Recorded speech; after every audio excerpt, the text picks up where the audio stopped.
مفتی اعظم تھے اعتکاف کی حالت میں.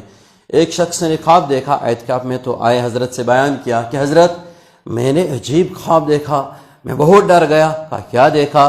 کہ میں نے دیکھا یہاں پر سانپ مسجد میں، بجو سمجھیں، کتے، جنگلی جانور. کس میں؟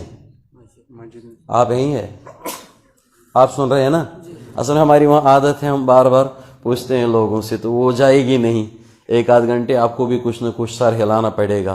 چلو یہاں کے لوگوں کی عادت نہیں ہے، لیکن کشمیری تو ہو تو یہ تو کریو تو کل ہل رہو اتی باس میں کنس ترن فکر تو ڈر گیا. کہا اس طرح دیکھا، سانپ دیکھے، بجو دیکھے. حضرت نے تعبیر کیا دی؟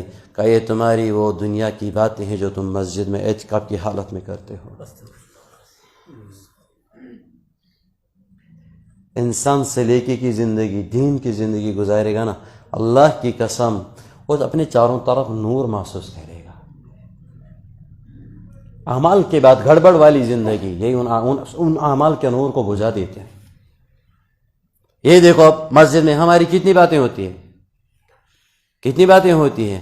خاص طور کی جب ہم مسجد کے اندر رہنے کا ماحول، مطلب اعتکاف کی حالت میں ہے، ایسے دینی اجتماع ہو رہا ہے، ایسے کبھی روزہ لگا، تو اگر ہم مسجد میں داخل، ہر موقع پہ مسجد کے اندر آتے وقت یہ استحضار نہ ہو میں اللہ کے دربار میں جا رہا ہوں. آسان بات نہیں ہے، اللہ کی قسم استحضار نہیں ہے.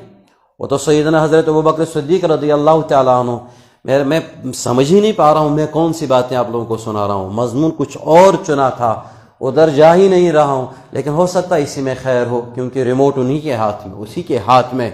حضرت ایک موقع پہ نبی علیہ الصلوۃ والسلام رات کو نکلے دیکھنے کے لیے کہ صحابہ کی کیا حالت ہے.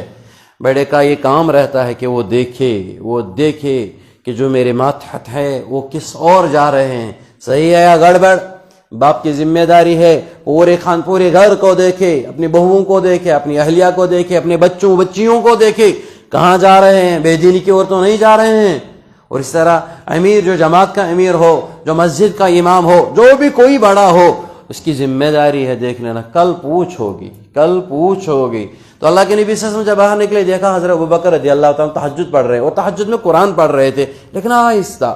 آگے تھوڑے چلے تو وہاں حضرت عمر رضی اللہ تعالیٰ بھی تہجد پڑھ رہے تھے، لیکن وہ جہرن زور سے قرآن پڑھ رہے تھے. تو پھر بلایا حضرت ابوبکر صدیق رضی اللہ تعالیٰ عنہ کو کسی موقع پہ، اے ابوبکر رضی اللہ عنہ، آپ رات میں قرآن پڑھ رہے تھے تہجد میں، لیکن آہستہ پڑھ رہے تھے، کیوں؟ اب پوچھا کیوں؟ تو حدیث کے الفاظ ہیں، غالباً یہی الفاظ ہے، ترمذی میں روایت ہے، اسمعت من ناجیت، کہ جن سے میری بات ہو رہی تھی وہ سن رہا تھا. نہیں سمجھے؟ کیا کہا؟ جس سے میری، یوں کہو جسے میں سنا رہا تھا وہ سن رہا تھا. اب یہ جو